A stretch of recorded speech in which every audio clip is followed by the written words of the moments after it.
Mufasa was actually a pretty good movie, let's talk about it. Disney has been going on a crusade for a little while now when it comes to revamping a lot of our old cartoon childhood movies. From Lion King, Mulan, to even coming soon, Snow White, it seems they're trying to do everything possible in their power to squeeze every last buck out of those cartoons in this new era. And it really hasn't been anything new, it's pretty much just always been a copy and paste version of the cartoon movies that we grew up with. And most, if not all, of these movies have been plagued with the same problem, that they lack the soul and spirit of the original. The childhood wonder aspect that captured us all as kids. And this was the biggest problem when it came to the quote-unquote live-action version of the first Lion King movie. All the characters in this film lacked spirit and emotion. They didn't have a presence on the screen. From the muddy and gray backgrounds all the way up to them butchering a lot of our favorite songs. When everything was all said and done, all the audience was left with was watching a worse version of the original Lion King cartoon. And I know, this movie did have some gems. This was one of the last performances by James Earl Jones. But even he couldn't save this movie, and as a matter of fact, I'm sorry, his performance as Mufasa in this movie was absolutely terrible. But a lot of these problems were remedied when it came to the new Mufasa movie. Now, I say a lot, but Disney does have a long way to go when it comes to this genre of movie, because Mufasa did have its fair share of problems. But before I continue, this is a spoiler alert for anyone who hasn't seen the film. Okay, now first I'll be going over all the things that the film got right. One of the major fixes in this film was the emotional expressions of all the characters. In the first Lion King, they made the characters look so ultra realistic that they stripped away all the emotional expressions from their faces. And if you don't believe me, let's look at a side-by-side comparison.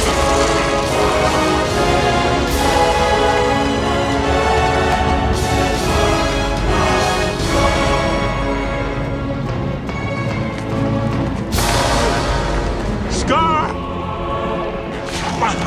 Brother, help me!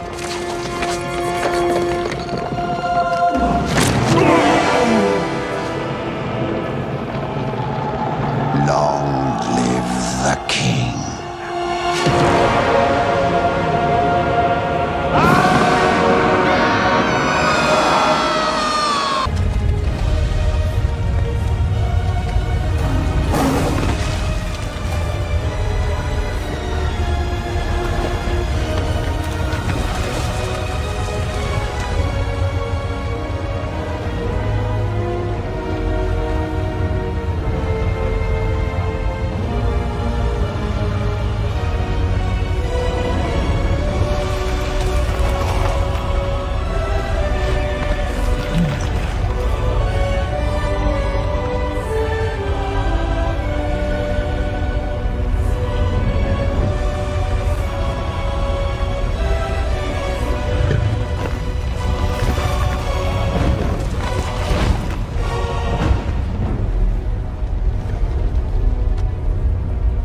Scar!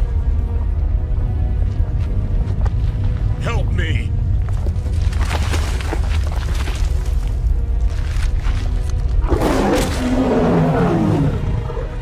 Long live the king!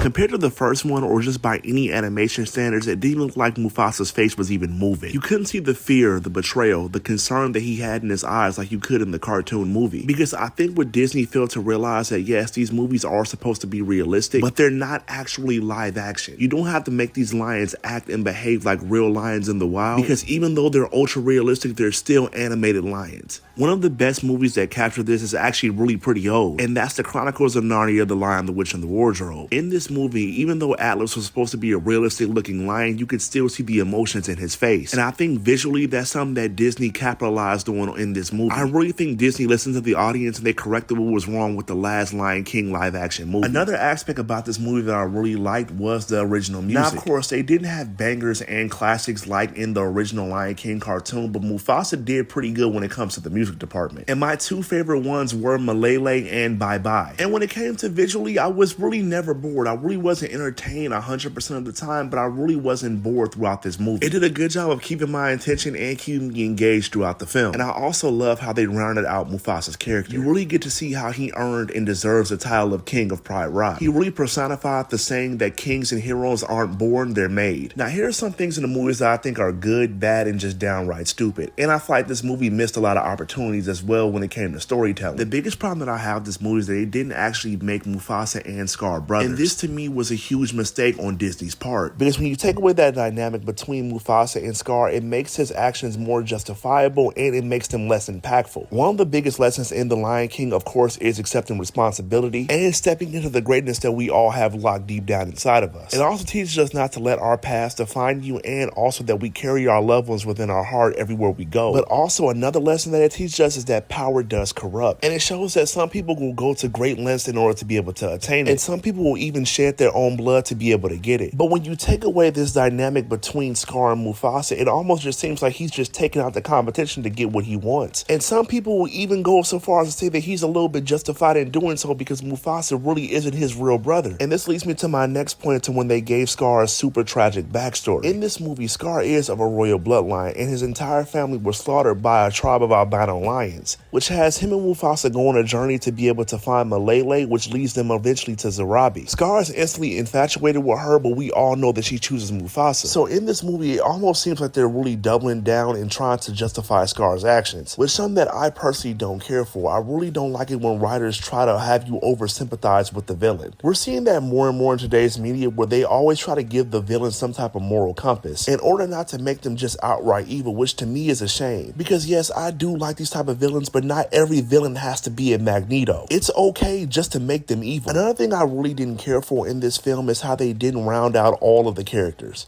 So in this movie, the main villain, Kairos, is the leader of a tribe of albino lions. And in this movie, it was stated by Rafiki that him and most of his pride were cast out of other lion prides. This led them to have a hatred for others and no respect for the circle of life. So he believes he could just take and do whatever he wants because he's a lion. And one of the main sparks that fuels his crusade against Mufasa and Scar is the death of his son. And the thing about it is, I'm not saying that you have to go into a whole origin story behind this character, but you really didn't care or was too invested in the villain because you never got to even see the relationship between him and his son. And you never got to even hear him say why he believes what he believes. Because quite literally, his son has zero speaking lines. I mean, he's on screen for like 2 seconds and then he ends up getting murked by Mufasa. I think it's a lot of great potential there for his villain, but they never took the time to round out his personality. Another thing I don't like is how the songs were portrayed in this film. Now, I did enjoy the music, but the actual song performances were kind of lackluster. In the original Lion King, not only were the songs bangers, but the actual visuals around them were stunning. They had different camera angles and stunning saturated colors that made the animation style and those visuals in the 90s really pop. But in this movie, they kind of dropped the ball on that because they tried to make it so ultra realistic. The characters and landscapes all kind of blend together and kind of just made the performances boring. Especially in Kairos' song Bye Bye, it all came across as kind of awkward and a little bit boring. And especially compared to the animation cut when you look at what it was supposed to be like. Meaning that this movie had a full-blown amazing musical style scene that they end up cutting for no reason. And that's once again because they were too focused on trying to ground this movie in reality. I think these movies would be a lot better if they took more artistic liberties with the animation, making it realistic while also capturing the childhood wonder aspect that captures us as kids. But aside from these problems, I actually really did enjoy this movie, and I really recommend you go see it with your friends and family. So overall, I would have to give it a 3.5 out of 5, and I definitely recommend it if you're a Disney fan. But guys, once again, it's about that time. I gotta wrap it up and get up out of here. But if you haven't already, please don't forget to like, comment, subscribe,